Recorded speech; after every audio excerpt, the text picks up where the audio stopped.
Well, my next guest is just he has no idea. Not only do I consider him a dear friend, but in my early days in Tallahassee, Dan Webster was one of the mentors.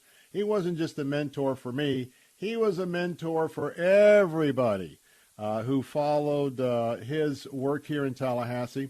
And I want to tell you what, I was just talking to one of his friends in the Senate hearing committee just a few moments ago, Senator John Grant, and these two individuals were about the only representatives in the House of Representatives many years ago sitting on the back row where they couldn't speak up, they couldn't offer a bill, offer amendment, and that had a lasting impact on Congressman Dan Webster. Why? He absolutely overhauled the rules of the House of Representatives here in Tallahassee, and we have a lot more of a fairness with the minority party because of him. Well, he's been a small business owner, still is. His sons are taking over his work with their air conditioning company. But I want to tell you, he has served in the Florida House, served as Speaker of the House, was in the Florida Senate, was very key in the Florida Senate as we worked together on the Terry Schiavo disaster of many, many years ago. And I want to tell you that he then went on to serve the people of his district up in the Congress for House District 11. And he's with us today because he has sponsored a very, very important bill. Let me also say he's a long-term member of First Baptist Church of Central Florida. And with that, Congressman Dan Webster, welcome to the Bill Bunkley Show. Great to be on, Bill. Thanks for letting me come on. Man, you're still swinging the bat. How many years have you been representing us, the people, from your days in the House, the Florida House, Florida Senate, and now the House of Representatives? Over 40. Unbelievable. Unbelievable. And you know what, folks? This is the exception to term limits. Let me just tell you, this is the exception to term limits because Dan has been a statesman, and it's been a while since we have had a chance to chat. And I'm also trying to keep an eye on what's happening with those congressional districts and to see where you're going to be running next. But first, I want to thank you for your service to the state of Florida. And give us a little update since we chatted how things are going with you. Well, let me thank you for your service to our community. It's just awesome, and congratulations on the expanded area you're covering. Sounds like it's the whole state almost. I got your constituents. I got your constituents right in my eyes right now. I think you got all of them. Yes.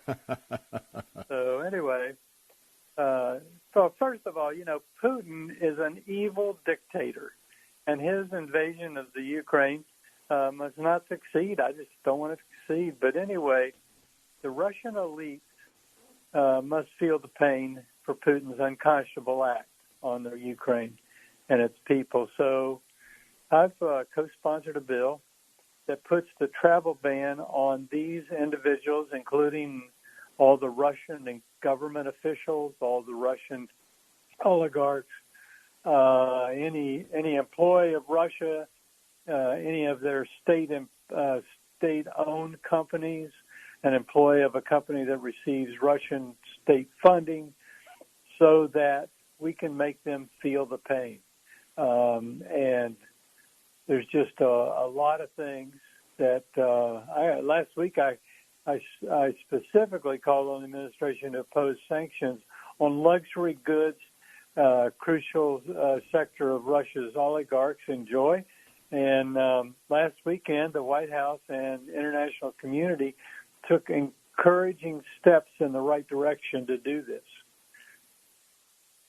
So, Senator Webster, when we talk about blocking these assets, there's a lot of oligarchs. They're not in your district because your district is Central Florida. You've got the villages, that area right there where you know your constituents so well.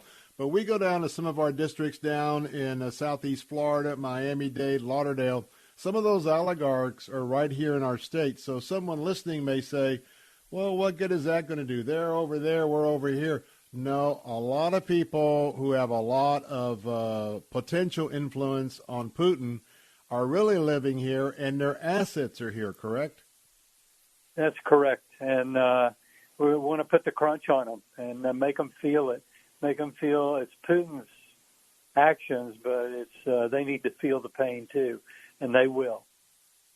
Now, this is a bipartisan bill, and I always have to ask the question because I don't know how you do it. Well, you have been a man of patience and prayer for so long, but you and I know that you have very firm biblical beliefs. You believe that yourself and your colleagues there, whether Democrats or Republicans, they are ministers unto the Lord. But dealing with your speaker, Nancy Pelosi, do you think this is something she might embrace, or do you think you're going to have a little bit of an uphill battle because, well, maybe it wasn't her idea? Yes, well, that's one thing. I think it will be an uphill battle. She just doesn't seem reasonable at times. And anyway, this is something that she not only she could support, but also she should push to fruition because this is something everybody could embrace. Folks, if you're just tuning in, you are listening to what I would say is one of my mentors. 26 years ago when I started with my work in Tallahassee, Senator Webster was a born-again, real-deal statesman in the Florida House, and I knew him before he was the Speaker, the Senate, and, of course, today he's with us today. He represents that 11th District in Central Florida. And, by the way, to all the constituents who may be listening in, we welcome you to our platform here with Salem Radio and the Bill Bunkley Show. Now, that's not the only bill. And I started chuckling because I've already outlined I do an opinion piece. And I anticipate that the president's going to leave out two important things tonight. And after I wrote this a little while ago, I reviewed the update I got from your office that you've also introduced the American Energy Independence Bill. And my word, we must have been hearing from the same source because the two things that I'm speaking out on, and that is open up the Keystone Pipeline and to open up drilling on federal lands, open up fracking.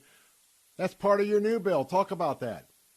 Well, we stopped the pipeline. We stopped all production. We stopped all the actually using it as a commercial product, but started encouraging Russia to produce more oil and more petroleum and stuff. It's crazy and that's off the table in this negotiation. That's our one big pry bar that we could use to get Russia to back down is cutting off the sale of oil. And it's not happening. It's not going to happen. That's sort of like off the table. Same with gas production and transporting it. The independence of energy independence is a national security issue, and we were there, and now we're not. I just think it's unbelievable. Last night, I and many of our colleagues introduced House Resolution HR 6858, which is the American Independence from Russia Act. And it immediately approves the Keystone Pipeline, unleashes the LNG industry, exports, so forth, all of that. And it just creates, not only would it create thousands of jobs and other things, which is good for us if we did the XL pipeline, but it would give us a replacement for the almost 1 million barrels of oil, crude oil we get from Russia, and then we could squeeze on that, turn the spigot down, and shut that off, and really put some pressure on them. Congressman Dan, we've got to go. We've got a hard break coming up, but let me tell you what, we're praying for you. I look forward to seeing you again. And whenever you've got that new congressional number, let me know, because I've got my recommendation, and we'll get that out to your constituents. And thank you so much for taking some time out this afternoon. Thank you. Good being on. God bless you, my friend.